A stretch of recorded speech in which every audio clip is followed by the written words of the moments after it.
Hola Carlos, ¿cómo te va? Muy buenas tardes. ¿Qué tal, Pablo? Buenas tardes. Gracias por el rato, como siempre. Tenemos muchas preguntas para hacerte, sobre todo tu mirada de lo que ha sido esta semana, la represión, lo que pasó en el Congreso. Dame una línea, como para no quedarnos con ganas de eso y conocer tu mirada, del dato del IPC, del dato de la inflación de hoy, 2,4%. Invítanos a hacernos preguntas sobre eso. Bueno, te diría que el 2,4, como siempre, es la mezcla de un montón de cosas, en las cuales, por ejemplo, la canasta básica alimentaria creció 3,2. Sí. Y la canasta básica total 2,3, y estos dos rubros, que son vitales, el mes pasado habían crecido 0,9. Es decir, que ahí tenés una aceleración muy grande. Ahí está el dato, ¿no? Ya hemos explicado, claro, un montón de veces que el dato de inflación se compone de un montón de elementos y de la incidencia que esos elementos tienen en el índice total. Se toma una canasta general que es del 2006, creo, y desde luego vamos a decir una cosa sola: cualquiera se da cuenta que lo que aumentó el peso de los servicios en la canasta básica total es notable. Bueno, los servicios, por ejemplo, subieron 3,1%, pero ¿cuánto impactan en el índice verdadero del bolsillo de la gente? Por otro lado, los sectores de menos recursos deben destinar la totalidad de sus ingresos, a la casi totalidad, a alimentos y a transporte. Es decir, ¿cuánto varió la educación privada o la recreación y demás? Debe influir bastante poco en su inflación real, claro, para decirlo de alguna manera. Entonces, en síntesis, la inflación dejó de bajar y tuvo un rebote. El rebote real de lo que siente el consumidor es mucho más grande que lo que da este número, no porque esté dibujado, sino porque no representa la realidad de lo que es hoy la canasta real de la ciudadanía o de la mayoría de la ciudadanía. Sí, en todo caso Pero el dibujo... Sí, dale.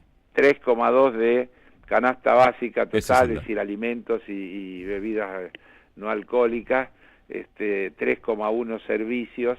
El índice real de la mayoría de la gente está por arriba del 3% seguro. Y esa canasta había sido 0,9 el mes pasado. Así es. Claro.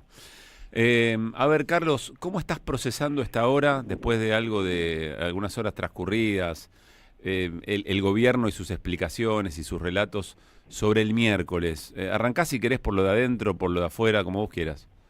Del Congreso, digo, ¿no? Sí, entiendo. A ver, yo estuve adentro, es decir, viví lo de adentro, lo demás lo vi por la televisión, a través de los medios. Vamos a decir alguna cosa, empecemos con el afuera. Sí. Si mi análisis es correcto, la represión empezó antes del horario que estaba previsto el acto que iba a haber. Sí.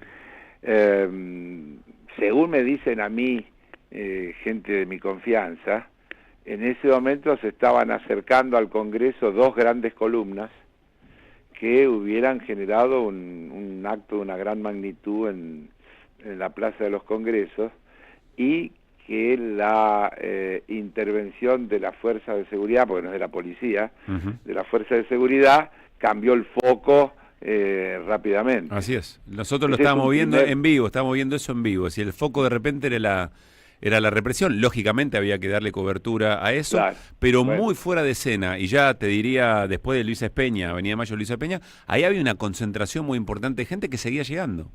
Claro, bueno, digo, primera cuestión, para entender por qué se genera, porque después hay un tema incontrolable.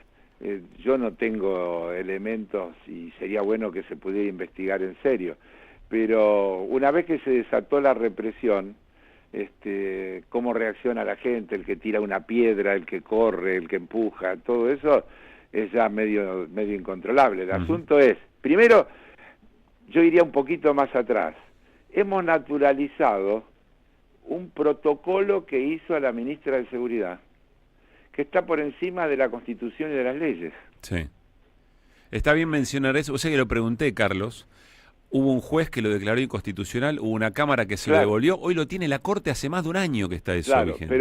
Pero además, porque los protocolos, porque si no, un ministro podría dictar normas a su antojo, es decir, se está subvirtiendo el orden lógico de las cosas y de dónde se deciden y cómo se decide cada tema.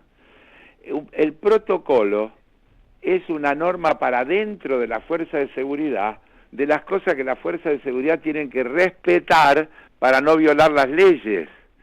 Pero un ministro no puede establecer un protocolo que cambie los derechos que los ciudadanos tienen por la Constitución Nacional. El derecho a manifestarse es un derecho constitucional. Entonces no lo puede alterar un protocolo. A mi juicio, yo no soy abogado, lo digo desde el sentido común, creo que ahí hay una... No, pero esa es la esencia del cuestionamiento constitucional que se le ha hecho, e insisto que lo tiene la Corte, claro, lo tiene planchado la Corte. Por eso te digo, pero pensémoslo como dos parroquianos que estamos charlando. Sí. Es decir, hay un orden, hay una Constitución que marca eso, pone el marco, las leyes que se dictan en el Parlamento, uno de los poderes que la Constitución establece, que forman parte de los poderes del Estado, que no pueden contradecir a la Constitución porque si no son declaradas inconstitucionales, y después vienen todo el resto de las cosas, pero no se puede hacer un protocolo que esté por encima de las leyes. Uh-huh. Es del sentido común, no hay que ser un jurista. Desde el sentido común uno dice, pero eso es ilegal. O que sea una ministra de Seguridad la que decida si es más importante el derecho a transitar que el derecho a la protesta o a la movilización. Claro. Así es.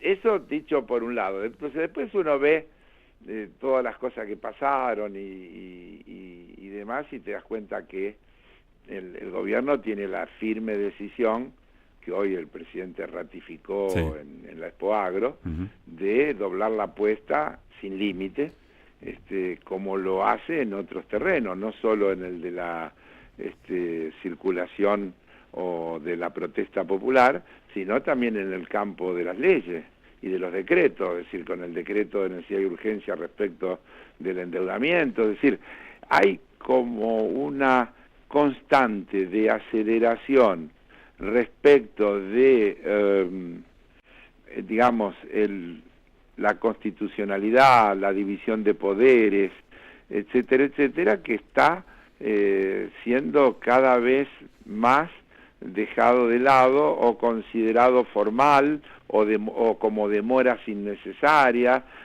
cosa por el estilo. Es decir, te invito a no escuchar... podemos ir al Parlamento porque no podemos perder tiempo. Te invito a escuchar al presidente hoy en Expo Agro en el momento en que comunica de alguna manera esa decisión de redoblar la apuesta y acelerar y fugar hacia adelante.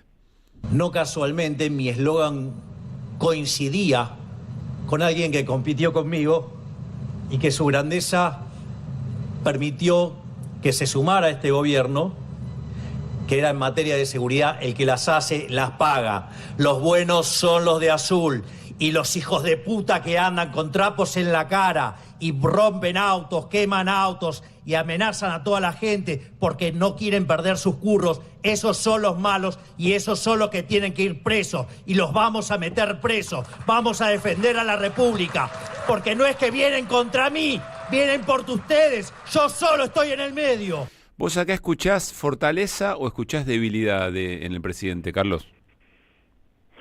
Yo no soy psicólogo, pero me parece, como ya dijimos otras veces, una huida hacia adelante, ¿no? Es decir, no nos olvidemos que el gobierno está interesadísimo, por ejemplo, en que no se hable de la investigación necesaria sobre qué pasó con el tema de las criptomonedas, el tema Libra. Uh-huh. Por ejemplo, ¿no? Un tema que se trata de sacar de escena lo más que se puede. No nos olvidemos que eso habría que vincularlo con la sesión del otro día. Metámonos en eso, metámonos en eso. Justamente por eso tenía como primer tema el tratamiento de el emplazamiento a las comisiones respectivas del Congreso para que dictamine sobre una cantidad de proyectos presentados por distintos sectores, diputados y diputadas, todos vinculados a investigar qué pasó con el tema Libra. Menos en realidad el que habíamos presentado nosotros, que es el pedido de juicio político, pero empezando por el de la formación de una comisión investigadora, a la interpelación al jefe de gabinete, a la secretaria general de la presidencia, a distintos funcionarios. Hay un paquete de proyectos que lo que se logró resolver es que efectivamente se emplace a las comisiones que lo tienen que tratar para que el 18 se reúnan y el 19 dictaminen. Están emplazados, no pueden evitar esos plazos. Es decir, que el 19 tiene que haber un dictamen de esas comisiones respecto de los distintos pedidos que han presentado distintos sectores de diputados y diputadas que componen el Parlamento. Bueno, aquí eso se trató de impedir. Fíjate que estoy hablando de investigar. Sí, claro. Eso se trató de impedir por todos los medios. En primer lugar, tratando de que no se arme la reunión negando el quórum. Claro, no para condenar, para investigar los paladines de la ficha limpia. Para investigar. Para investigar. O para interpelar. Sí. Entonces, el tema de la reunión tuvo un trámite complejísimo, porque por todos los medios. Primero se trató de que no haya quórum. Cuando hubo quórum se presentaron 20 chicanas diciendo que no se podía emplazar porque no se había tratado, que no había demora, que en realidad el tema tenía que ir a las comisiones y que las comisiones lo tenían que tratar y que era ilegal. Es decir, se quería construir una ilegalidad de algo que se dijo con claridad: no hay nada por encima de la voluntad de la mayoría del Parlamento, claro, o de los 2/3 cuando se exigen 2/3. Está todo establecido en la Constitución y en el reglamento del funcionamiento de la Cámara. Sí, no recuerdo ahora quién fue, pero alguien toma la palabra cuando aparecían esas quejas y decía, pero acá está la Cámara de Diputados, claro, tiene quórum, estamos diciendo esto, ¿cuál es la discusión? Exactamente lo que te estoy diciendo. Sí. Bueno, cuando se logra finalmente que se apruebe por la mayoría que corresponde el emplazamiento a las comisiones, viene un segundo tema que es Bahía Blanca, que ahí hay unanimidad, todos apoyan, y se declara la emergencia por 90 días y una serie de cuestiones conexas con desarrollar medidas de solidaridad con lo que está pasando en Bahía Blanca, y queda para el final tres temas.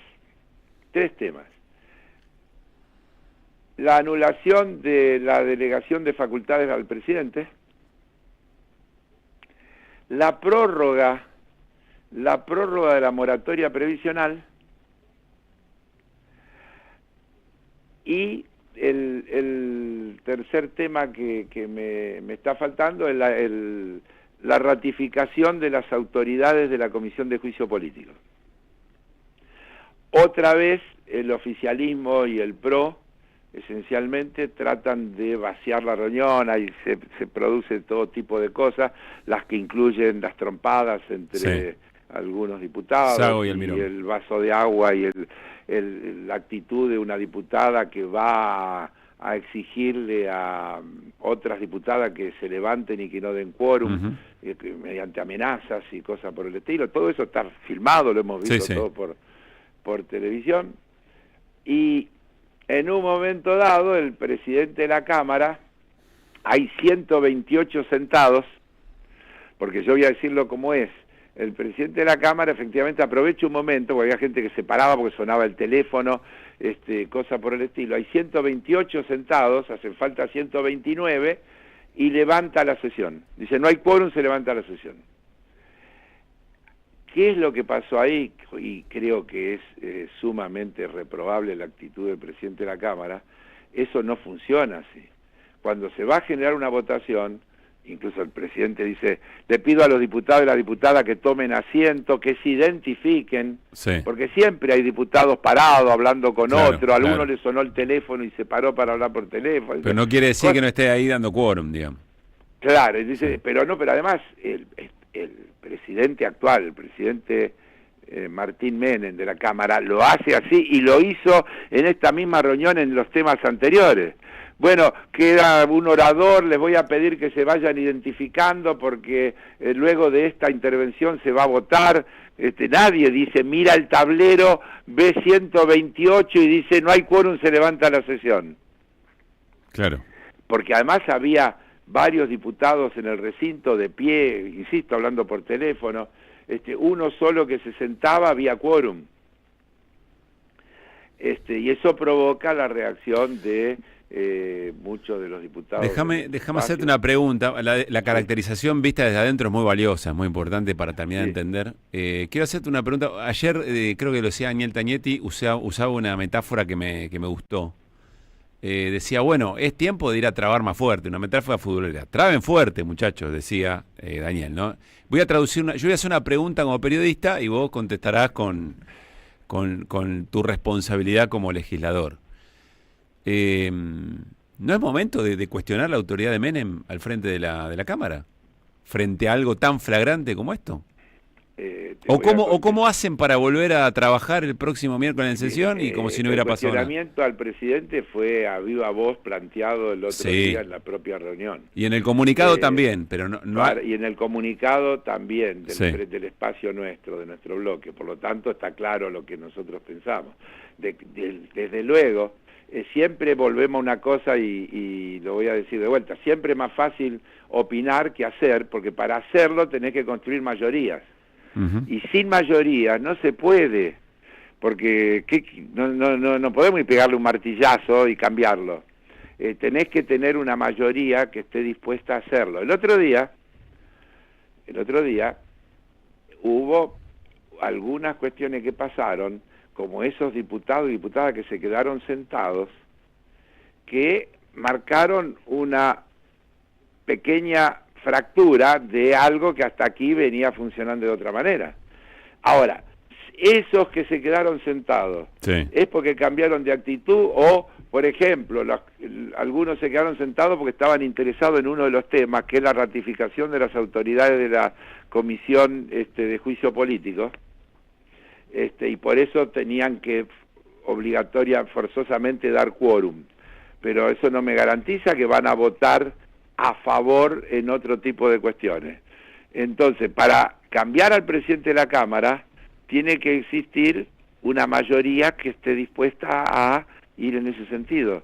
No alcanza con una vocación fuerte de un sector si no tiene la cantidad de votos necesarios. Por otro lado, me pones en un tema reglamentario que no estoy en condiciones de decir si eso se puede hacer en cualquier momento o solo se puede hacer cada fin de año cuando se renuevan las autoridades de la Cámara. Entiendo. Pero eso no tengo la respuesta reglamentaria. Si querés para el lunes te lo contesto. No, está bien. A ver, hay una pregunta reglamentaria y concreta que es lo que tiene que ocurrir. Después hay como una sensación, digamos, ¿no? Hay pero bueno, es esto que discutimos creo que siempre. fui claro. Sí. Yo creo que el presidente de la Cámara el otro día incumplió con sus deberes, utilizó un recurso que el presidente no debe utilizar, que es mirar el tablero y ver que falta uno.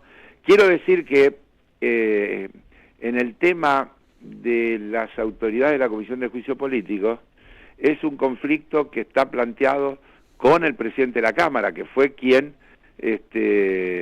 rechazó el trámite que la comisión hizo de la elección de autoridades, según comentarios políticos, porque desde la Secretaría General de la Presidencia se objetaba las autoridades que se habían elegido, que es alguien del bloque de la Libertad Avanza, respetando lo que son las normas del funcionamiento de la Cámara. Claro.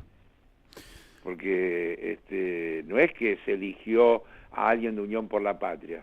Las autoridades del presidente es de La Libertad Avanza, el vicepresidente primero es, creo que del bloque, no sé si el de Pichetto, otro, y el vicepresidente segundo recién es de nuestro bloque, que es Leopoldo Moró. Nosotros estábamos pidiendo que se ratifiquen esas autoridades, no estábamos pidiendo un cambio.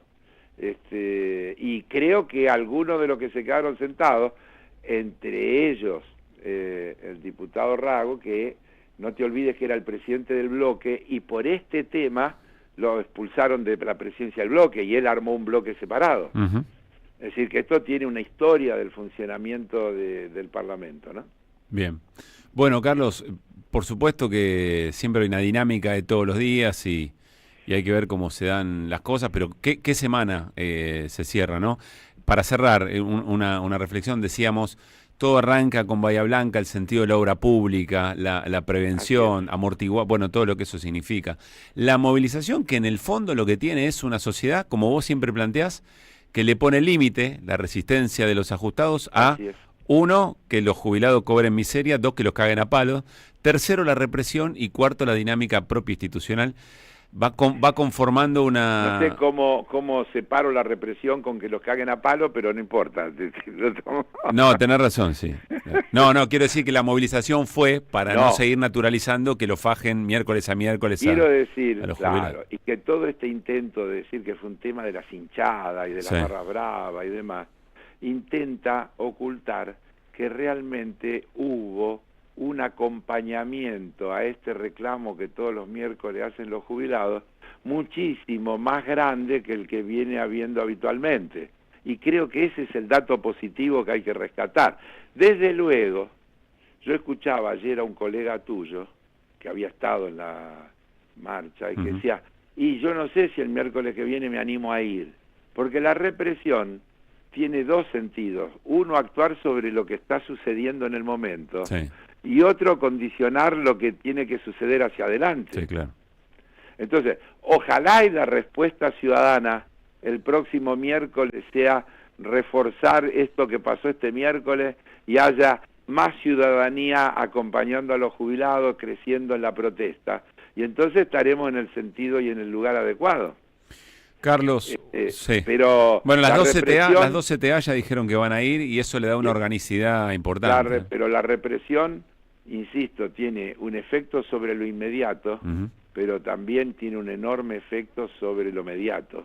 Y creo que por eso ellos redoblan la apuesta y por eso Bullrich sale a decir lo que dice y por eso el presidente sale a decir lo que dice. Es decir, no vamos a parar, vamos a seguir y vamos a redoblar la apuesta todo el tiempo. Abrazo, Carlos, gracias. Chau. Buen fin de semana. Heller. Que vuelvan las ideas. Deja tu mensaje en nuestra línea de oyentes de WhatsApp